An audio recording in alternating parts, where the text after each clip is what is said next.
Olá, estamos começando mais uma série Matetés, um estudo bíblico. E para este estudo, nós temos aqui trabalhado com a ideia do caminho, a porta e o alvo. E estamos lidando agora exatamente com o alvo.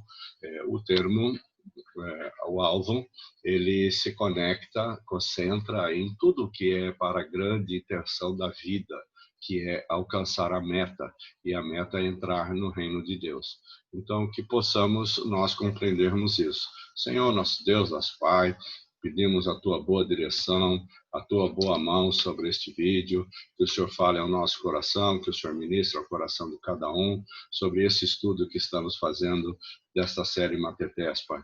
Abençoa cada um que vai ver esse vídeo, que seja tremendamente abençoado pelas tuas boas mãos, Senhor, e que entenda e compreenda as coisas da vida, e que isso seja para a honra e glória do teu santo nome. Ajuda-nos aqui, o teu servo, com uma ferramenta nas tuas mãos, Pai, em nome de Jesus. Então, começando o nosso estudo, nós temos algo que precisamos observar. Existe um alvo para o discípulo de Cristo. Existe um alvo. Quer dizer, nós não nos convertemos apenas para simplesmente irmos à igreja ou qualquer coisa assim. Então, mas nós temos um propósito.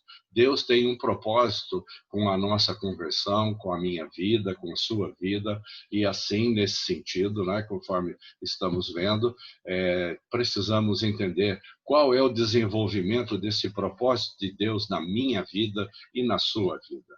Qual é esse propósito? Como é que ele se desenvolve? Como ele acontece? Então, assim, devemos entender, né, o que fala lá em Hebreus 2:10. Ao levar muitos filhos à glória, convinha que Deus, por causa de quem e por meio de quem tudo existe, tornasse perfeito, mediante o sofrimento, o autor da salvação deles. Então, aqui nós olhamos que o propósito de Deus era levar muitos filhos para esta família de Deus. E esses filhos, por causa dessa situação que aconteceu, né, com Cristo, com o seu sacrifício, através deste sofrimento, Deus tornou perfeito esse sacrifício e do autor da nossa salvação. Então, o autor trabalha muito essa questão aqui, nesse texto, de dizer isso, a levar muitos filhos à glória. E eu e você estamos nisso. Só que isso foi graças ao sofrimento, mediante o sofrimento de Jesus Cristo, que ele tornou perfeito para que isso viesse a acontecer. Muito bem. Seguindo adiante, né? Em Gênesis 1:26, temos lá escrito: então disse, façamos o homem à nossa imagem, conforme a nossa semelhança. Domine ele sobre os peixes do mar, sobre as aves do céu, sobre os grandes animais de toda a terra e sobre todos os pequenos animais que se movem rente ao chão. Então, temos esse versículo da criação, e aqui o que eu detecto aqui, né, nesse estudo juntamente com você, é que Deus fez conforme a nossa semelhança. Quer dizer, nós fomos criados à semelhança de Deus, à semelhança de Cristo. Fomos criados à nossa imagem, fomos criados para isso. E isso me mostra algo que eu preciso detectar aqui. A criação aponta para o propósito eterno de Deus. Então, como é que é? Se nós fomos feitos à imagem e semelhança de Deus, quer dizer que então o propósito eterno de Deus é uma família, e ele sendo o nosso pai, o meu pai, o seu pai, o nosso pai do céu, tendo uma família de nós com inúmeros filhos iguais a Jesus Cristo, que foi o que vimos no vídeo anterior. Assim, então, agora, né, podemos observar que Deus criou o homem e a mulher segundo a sua imagem. Segundo a sua imagem. Para que eles, multiplicando-se, formassem um numeroso povo de homens e mulheres feitos conforme a imagem e semelhança de Deus. Então, olha só como é que está essa coisa feita para que nós possamos realmente ser uma família. E o propósito de Deus é esse, feitos conforme a imagem de Deus e formando assim uma família eterna. Nessa família eterna, eu chamo ele de pai, você chama ele de pai. Jesus é o Filho, e ele é o nosso irmão mais velho. Por isso é que nós chamamos de irmãos uns aos outros, porque nós temos um irmão em comum.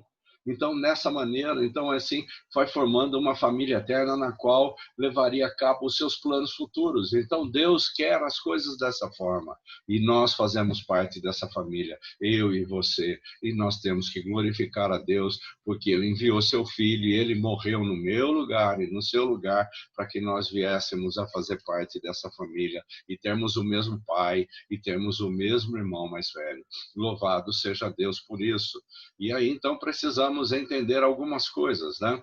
O pecado, o pecado que aconteceu lá no Jardim do Éden é um desvio do propósito eterno de Deus. Esse desvio é o que Satanás não quer que ele se cumpra, não quer que Deus tenha uma família de inúmeros filhos. Por isso que ele faz esse trabalho todo, né? Por isso incita o homem à rebelião, essa questão de homem ser rebelde, das pessoas serem rebeldes. Então precisamos pensar: você é rebelde?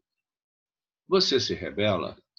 Diante de que situação você se rebela? Você se rebela como? De que maneira? Precisa pensar um pouco, porque é uma característica dessa natureza humana que temos, é se rebelar. E isso é algo que Satanás vive instigando a gente para que nós possamos fazer as coisas dessa maneira. Então, se você pode compreender, se você pode entender isso, o homem precisa sair fora disso, porque o inimigo ele vai fazer com que a gente seja dessa maneira.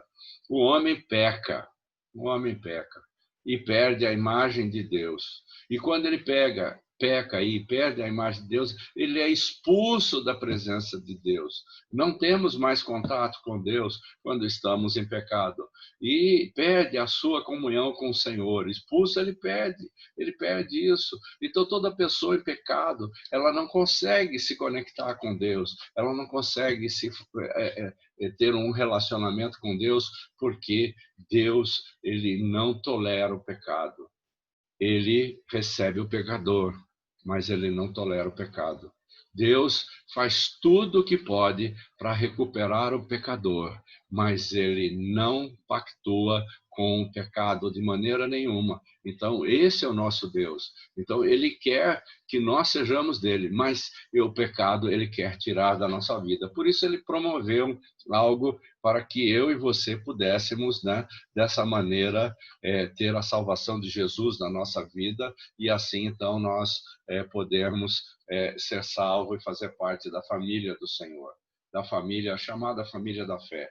Agora aqui nós vamos entrar numa leitura de versículos de Romanos 6 até 23, e nós vamos trabalhar algumas coisas durante essa leitura, para que você possa compreender um pouquinho o que é o pecado, o que o pecado faz na nossa vida e qual é essa razão, né? O que eu preciso entender disso para que eu possa atingir o alvo. Eu preciso atingir o alvo. E assim, então, né, em Romanos 6:3 começa lá dizendo, o texto que eu estou lendo está na NVI. Então, você pode verificar e observar nesse texto e fazer suas comparações. Vocês não sabem que todos nós fomos batizados em Cristo Jesus? Você sabia disso? Que o seu batismo é batismo em Cristo Jesus. Logo, em Cristo Jesus, quando nós somos batizados, o que acontece? Fomos batizados na sua morte. É, por isso que a gente faz o batismo e aquela ideia de ir para a água, de morrer, deixar o velho homem ali e de quando saímos da água, saímos uma nova criatura. Então, morremos com Cristo. Esta é a ideia, e para poder levantar com Ele. Portanto, fomos sepultados com Ele na morte. Ele foi crucificado e o sacrifício dele foi por causa do pecado. Por causa do pecado, ele estava carregando o pecado de todos naquela cruz. E esse sacrifício dele, né, fomos sepultados com ele na morte por meio do batismo. Nós fazemos isso nos nossos dias quando nós batizamos, que é a ideia de morrer para essa vida de pecado e nascer novamente para Cristo, nascer para Ele. A fim de que, assim como Cristo foi ressuscitado dos mortos mediante a glória do Pai. Cristo ressuscitou. E se Cristo ressuscitou, também nós vivamos uma vida nova. Se Cristo ressuscitou, e você tem claro isso para ele, então nós morremos a morte dele para vivermos a vida dele. Então é assim que esse texto começa a tratar aqui em Romanos 6, 3, e lemos até o 4, e trabalhamos dessa forma. Agora do 5 em diante, se é uma conjunção, desta forma, formos unidos a ele na semelhança da sua morte, isso quer dizer que eu posso ter me unido a Cristo na semelhança da sua morte. Aquele fato de eu ter me batizado e ter ido para a água e ter nascido de novo, isso foi uma condicional. Eu posso realmente estar unido com Cristo ou não. Por isso, esta frase começa com esta letra C. E certamente seremos também na semelhança da sua ressurreição. Então, se morremos com ele, vivemos com ele. É essa a regra que estamos estudando nesse capítulo 6 de Romanos. No versículo 6 diz assim: pois sabemos que o nosso velho homem foi crucificado com ele. Então, aquele homem do pecado, aquela pessoa que praticava pecado, que eu fazia, que você fazia, que você cometia os seus pecados. Então, esta pessoa, este velho homem, foi crucificado com Cristo na cruz. É isso que precisamos entender. Aqueles hábitos, aquelas formas que nós vivíamos e fazíamos, aquelas coisas malignas, tudo isso morreu com o pecado. E nascemos para Cristo. Então, esse velho homem foi crucificado com ele, para que o corpo do pecado seja destruído. O corpo do pecado seja destruído. Então, o velho homem precisa ser destruído. Então, são aquelas coisas que fazíamos antes de nos converter. Coisas que levam para o mau caminho, coisas que levam ao pecado. Então, se entendemos isso, né, para que o corpo do pecado seja destruído e não mais sejamos escravos do pecado. Não vai ser escravo dos desejos, daquelas vontades, não somos mais. Se realmente aconteceu isso na nossa vida, quando nós morremos em Cristo no batismo, nós nascemos de novo uma nova criatura e não mais sejamos escravos do pecado, pois quem morreu foi justificado do pecado.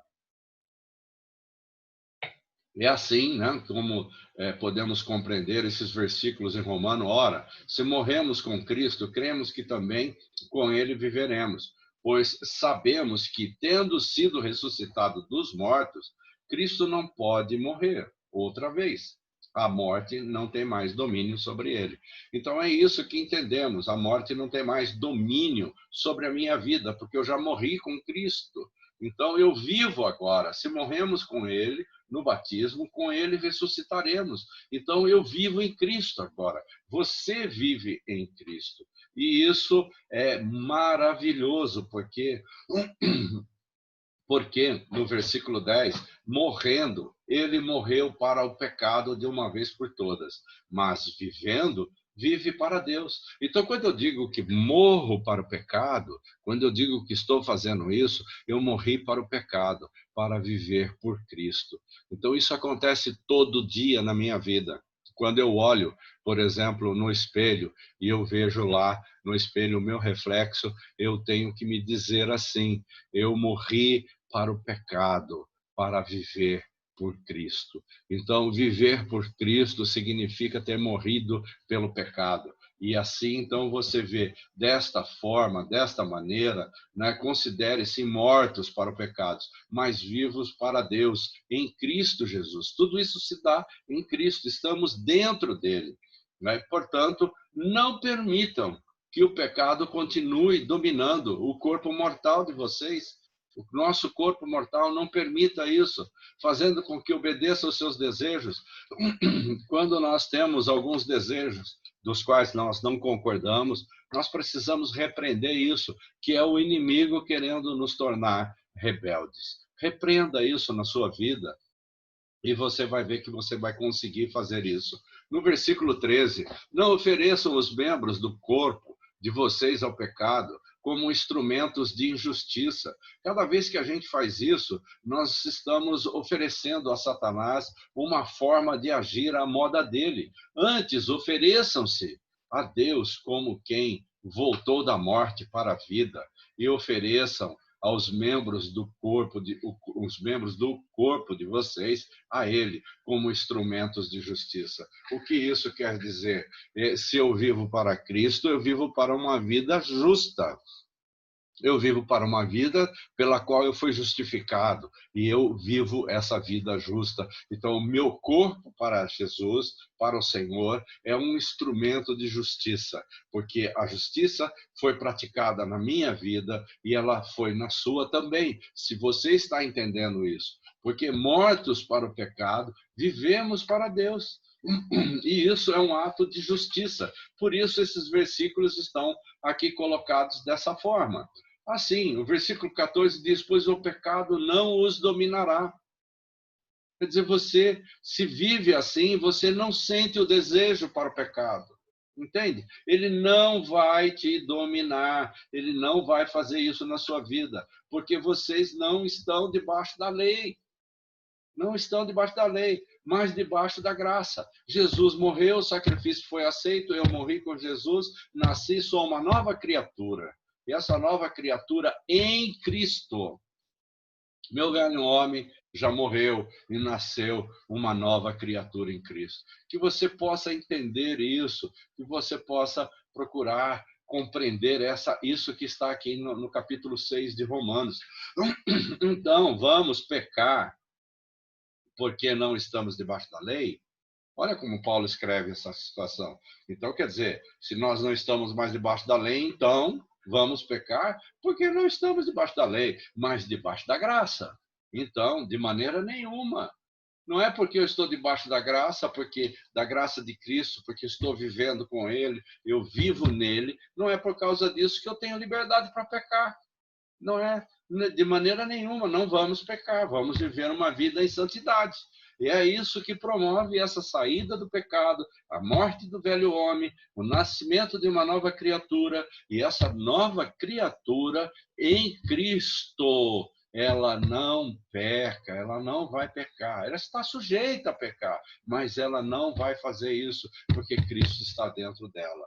Então, quer dizer, podemos até pecar, isso pode até acontecer de alguns casos, mas Cristo morreu para que nós fôssemos libertos. E é isso que Paulo está dizendo aqui. Não sabem que, no versículo 16 de Romanos 6, não sabem que quando vocês se oferecem a alguém para obedecer como escravos, quer dizer, se eu vou obedecer a alguém que está me falando alguma coisa, eu acabo me tornando um escravo. Tornam-se escravo daquele que obedece, a quem obedecem. Então, se eu estou obedecendo o pecado, eu sou escravo do pecado. Entende? Se eu estou obedecendo a Cristo, eu sou escravo de Cristo. É essa a regra que está aqui, bem simples. Escravos do pecado que leva à morte. Então, se eu sou escravo do pecado, ele vai me levar à morte, vai me conduzir à morte. E quando eu falo essa morte, eu falo da morte espiritual, daquela morte que vai para o inferno. Não da morte que todos nós vamos ter. Não é dessa que estou dizendo, mas estou dizendo daquela morte que lhe conduz ao inferno, que é a morte espiritual, que chamamos de morte espiritual, e que você vai passar a eternidade com o inimigo. Agora, veja bem, se eu sou da obediência, se eu e você somos da obediência, somos daqueles que eu sou de Cristo e eu obedeço ao Senhor, a sua palavra e vivo de acordo com ela, então isso aí leva à justiça. Então que você entenda isso. Se eu sou do pecado, eu vou para a morte. Se eu sou da obediência, por essa justiça, eu tenho então a vida eterna com o Senhor, com o nosso Deus. Que seja muito simples de ser entendido isso, porque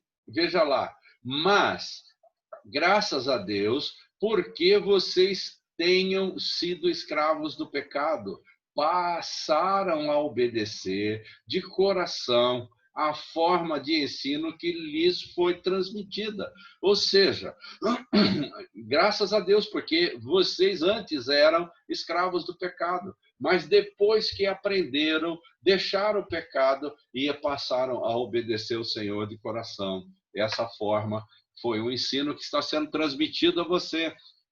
Vocês foram libertados do pecado.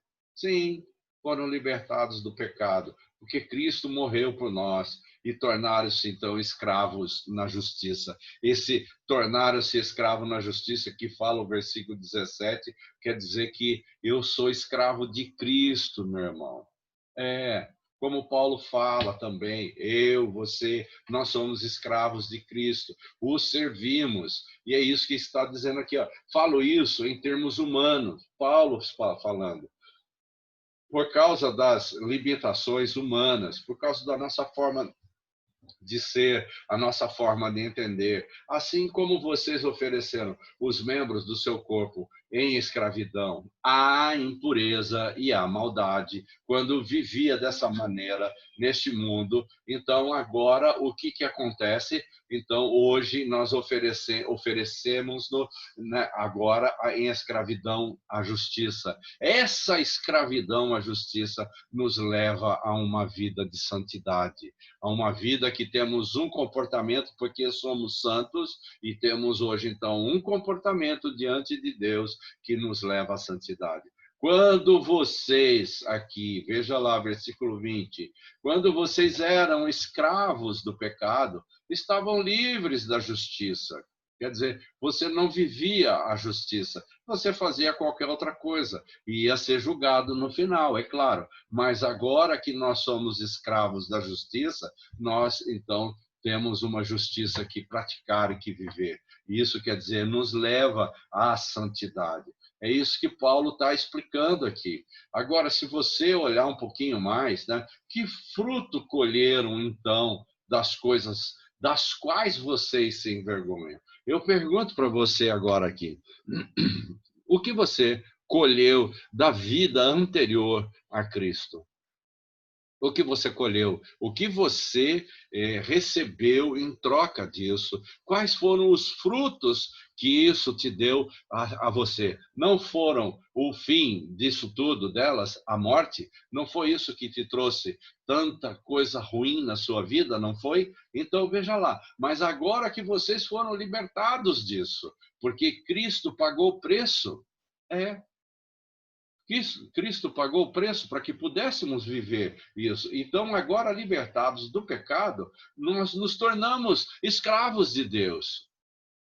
A gente gosta de falar servo de Deus, e alguns falam, eu sou servo do Deus Altíssimo. Não, precisamos entender de forma clara, escravos. Nós fomos comprados por Cristo.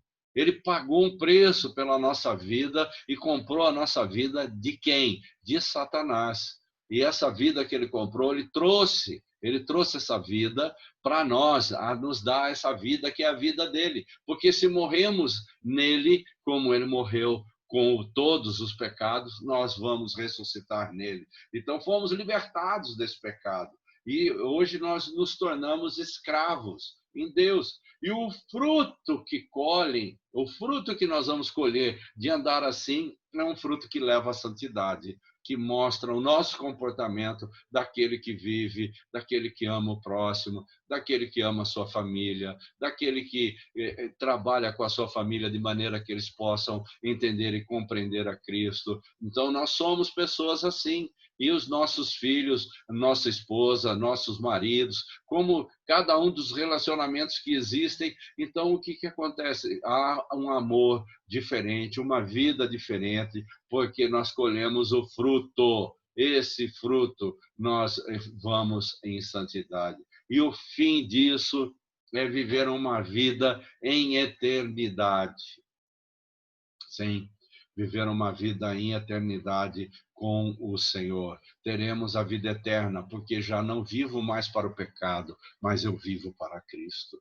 Que você possa entender isso, que você possa compreender isso, né? E ver o versículo 23 agora que fala, é um versículo conhecidíssimo.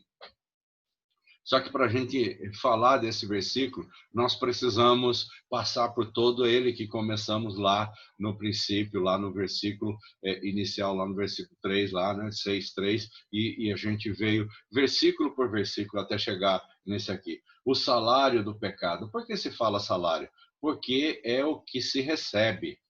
É o que se recebe pelo que se faz. Então, você trabalha, você numa empresa, pelo que você trabalhou, você recebe seu salário. Então, o pecado, o salário do pecado, da pessoa que faz maldades, das pessoas que andam de maneira errada, que pecam e que andam do outro lado, que não querem andar com o Senhor, o salário dessas pessoas é a morte. E é a segunda morte, é a morte que leva, então, as pessoas para o inferno. Eu não quero ir para o inferno. Tenho muito medo disso. Não sei você. Eu não quero ir e quero que você vá para o céu para se encontrar com o Senhor. Esse é o propósito do alvo que nós temos aqui, de andar num caminho que me leva a encontrar com o Senhor. Eu não quero ter isso. O salário do pecado é a morte. Mas, tem o mais, meu irmão, tem o mais. O dom gratuito de Deus é a vida eterna.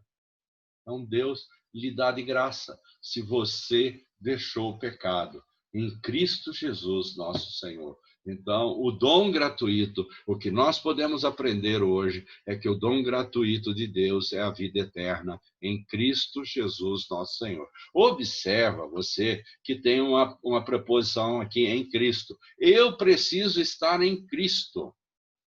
Preciso andar como Cristo andou, preciso morrer a morte de Cristo para poder ressuscitar com Ele. Então, tudo isso se acontece em Cristo, dentro dele.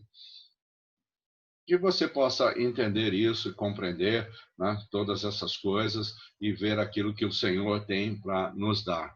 Eu quero te dizer aqui agora que você pega esse vídeo, veja quantas vezes for necessário para você entender. Se você não conseguir compreender, por favor, pode colocar uma pergunta que eu vou lhe responder, né? Medite por alguns minutos sobre tudo isso. Veja, reveja, pega a sua palavra de Deus, leia ela nos textos que foram trabalhados aqui hoje, veja se você compreende tudo isso com a sua família, reúne a sua família para assistir esse tempo de estudo bíblico Matetés, né? E fale o que você entendeu um para o outro. O que eu entendi isso, eu não entendia, agora estou entendendo. Ou você entende isso, eu não estou entendendo. Então, fazer esse tipo de conversa com a família, porque você está ministrando para eles também. Estamos juntos nisso e eles vão aprender e você quer que eles, a sua família, vá para o céu junto com você. Então depende também do seu trabalho nesse momento, em volta dessa mesa com a sua família. Compartilhe uns com os outros. Compartilhe uns com os outros. Comece a conversar, falar a respeito do que você vivia e não vive mais e que hoje Cristo vive em você. Comece a trabalhar assim, a fazer as coisas dessa maneira, que o Senhor possa te ajudar.